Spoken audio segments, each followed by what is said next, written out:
my tailor. We are less afraid to be drowned than thou art. I'll warrant him for drowning. Never ship were no stronger than a nutshell, and as leaky as an unseen wench. Lay her a-ho! Send in 2 courses! Off to sea again, lay her off! Mariners! All lost to prayers all lost! What, must our mouths be cold? The king of princes present, let's assist him to that our cases as theirs.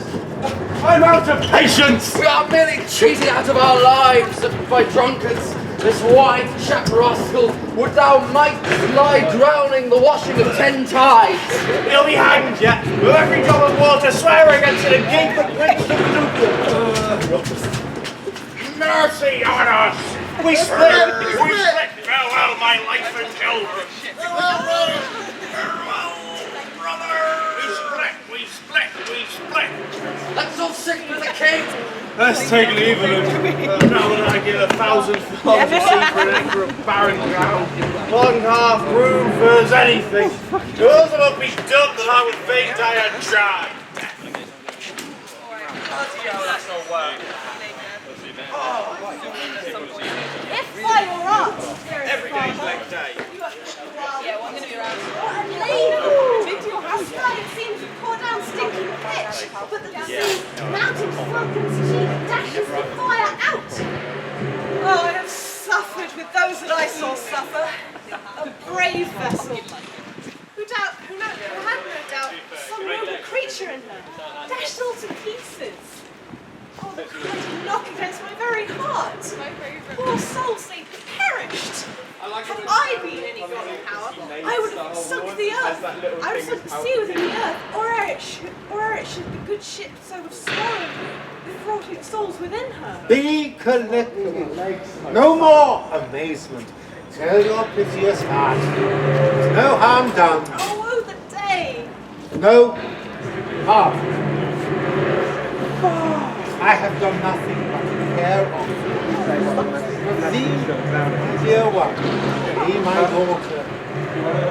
You are individual of the heart, knowing what of whence I am, nor that I am more better, prosperous, master of a full poor cell. And I no greater father than all. What no, never meddle with my thoughts. This time, I should inform the father.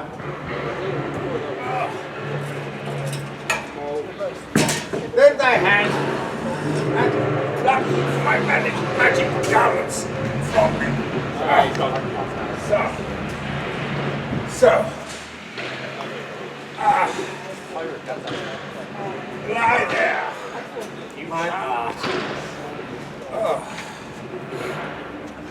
Wipe thine eyes, have comfort.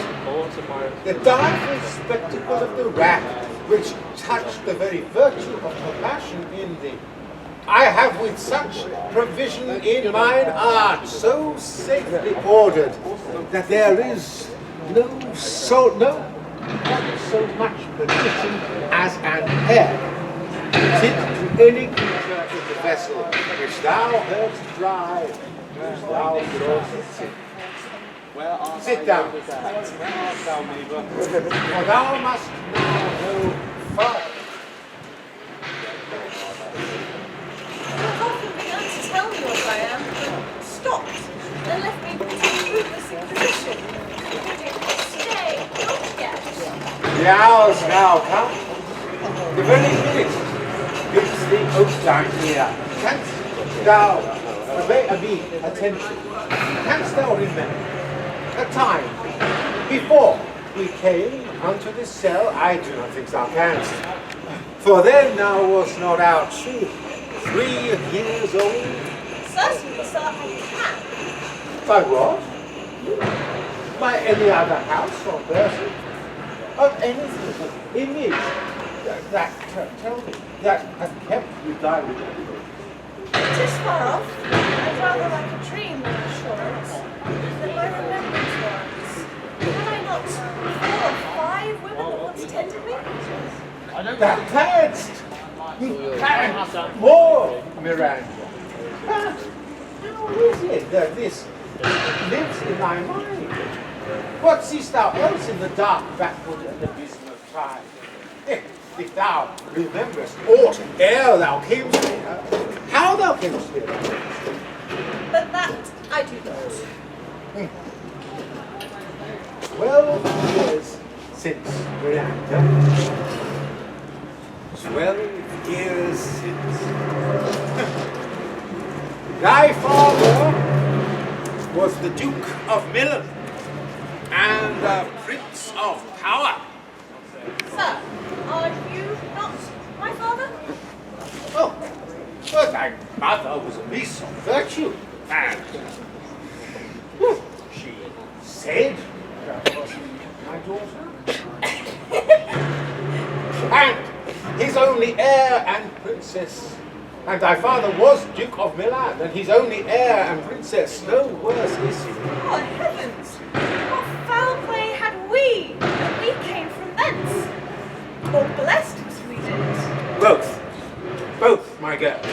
By foul play, as thou sayest, were we heaved thence. But blessed hope hither. My heart bleeds to think of the team that I turned you to, which is from my remembrance. Please you, Father. My brother, thy uncle, called Antonio. I pray thee, mark me, that a brother should be so perfidious. He whom next thyself, of all the world I loved, and to whom put the manage of my state, as at that time, through all the signories, it was the first, and Prospero, the prime duke, being so reputed in dignity, and for the liberal arts without a parallel, those being all my study. The government I cast upon my brother, and to my state grew stranger, being transported and wrapped in secret studies. Thy false uncle. Dost thou attend to it? Sir, most peacefully. Being once perfected, how to grant suits, how to deny them, who to advance and who to trash for overtopping. You created the creatures that were mine, I say, or changed them, or else you formed them, having both the key to officer and office. Set all hearts of the state to what tune pleased his ear. That now he was the ivy that had hid my princely trunk and sucked my verdure out of me. Thou attendst not. Yes, sir, I do. I pray thee, mark.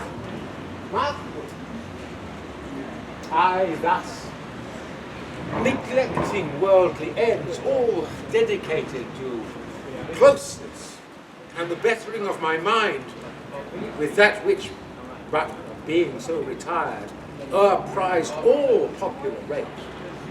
In my false brother awaked an evil nature, and my trust, like a good parent, did beget of him a falsehood, in its contrary so as great as my trust was, which had indeed no limit, a confidence sans bound. He being thus lauded, not only with what my revenue yielded, but what my power might else exact, like one who, having linked the truth, by telling of it, made such a sinner of his own memory, to credit his own lie. He did believe he was indeed the Duke, out of substitution and executing the outward race of royalty with all prerogative. Hence, his ambition growing. Dost thou hear? Your tale, sir, will cure deafness. To have no screen between this part he played and him he played it for, he needs will be absolute villain. Me, poor man, my library was deep and large enough. For temporal royalties, he thinks me now incapable. Confederates, so dry he was for sway, with the King of Naples, to give him annual tribute, do him homage, subject his coronet to his crown, and bend the dukedom yet unbowed, alas, poor Millen, to most ignoble stooping. Oh, the heavens! Mark his condition and the event, then tell me if this might be a brother. I should sin to think but nobly of my grandmother. Good wounds have borne bad sons. Now, the condition. This king of enemy, Naples, being an enemy to me inveterate, hearkens my brother's suit, which was that he, in lieu of the premises of homage, and I know not how much tribute, should presently extirpate me and mine out of the dukedom and confer fair Millen with all the honours on my brother. Whereon the treacherous army levied, one midnight fated to the purpose, did Antony open the gates of Millen, and in the dead of darkness the ministers for the purpose hurried thence me and thy crying. Alack for pity! I not remembering how I cried out then, will cry out again. It is a hint that rings mine eyes to it. Hear a little farther. And then I'll bring thee to the present business which now's upon us, without the which this story were most impertinent. Wherefore did they not that hour destroy us? Oh, well demanded, wench. My tale provokes that question, dear. They durst not. So dear the love my people bore me, yet not yet set so to mark so bloody, the marks so bloody on the business, but with colours fair, painted their foul heads. In few, they hurried us aboard a bark, bore us some leagues to sea, where they prepared a rotten carcass of butt, not rig nor tackle, sail nor mast. The very rats instinctively acquitted. There they hoisted us to cry to the sea that roared to us, to sigh to the winds whose pity sighing back again did us but loving rock. Alack, what trouble I was then to you. Oh, a cherubim thou wast, that did preserve me. Thou didst smile, infusing the fortitude of heaven, when I have decked the sea with drops of good salt under my burdened robe, which raised in me, and under those stomach to bear up against that should ensue. How came we ashore? By providence divine. Some food we had, and some fresh water, that a noble Neapolitan, Gonzago, out of his charity, who being then appointed master of this desire, did give us with rich garments, linen, stuffs, and necessaries, which since have steadied much. So, of his gentleness, knowing I love well books, he furnished me from mine own library volumes that I prize above my kingdom. Would I might but ever see that man. Now I arise, sit still, and hear the last of our sorrow. Here, in this island, we arrive, and here have I, thy schoolmaster, made thee more profit than other princes can, that have more time for vainer hours and tutors not so careful. Let us thank you for it. And now I pray you, sir, for still 'tis beating in my mind, your reason for raising this sea storm. No, thus far. By accident most strange, bountiful fortune, now my dear lady hath mine enemies brought to this shore.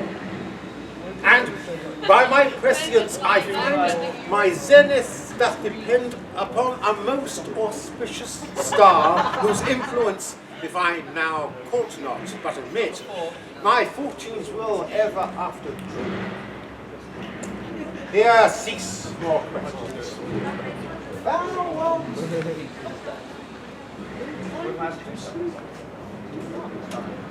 It is a good boundless, and give it way. I know thou canst not choose. I mean, like, an anchor is that very. I mean, it's 100 air. I mean, it's not even big. Come away! Servant, come! I am ready now. Approach, my Ariel. Come! What am I meant to hold my phone with? Hail, great master. Grave Sir Hail, I come to answer thy best pleasure. Be it to fly, to swim, to dive into the fire, to ride on the curled clouds, to thy strong bidding task, Ariel and all his quality. Hast thou, spirit,